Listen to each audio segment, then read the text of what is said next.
Já, það var eitt á bortinu. Fyrsti vinningur gæti orðið 2,5 milljarður króna. Víkingalotto, alltaf á miðvikudögum. Það er náttúrulega réttir. Það er réttir. Frjálsíþróttamenn að velja Ásdísi Hjálmsdóttur sem frjálsíþróttamann ársins. Hún er frjálsíþróttakona en hins vegar Karl Steinn Karlsson, hann er frjálsíþróttakarl ársins.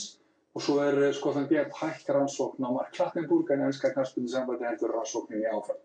Það er réttir. Frjálsíþróttamenn að velja Ásdísi Hjálmsdóttur sem frjálsíþróttamann ársins. Hún er frjálsíþróttakona en hins vegar Karl Steinn Karlsson, hann er frjálsíþróttakarl ársins.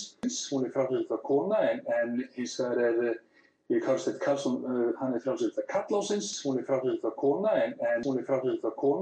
en hins vegar Karl Steinn Karlsson, hann er frjálsíþróttakarl ársins.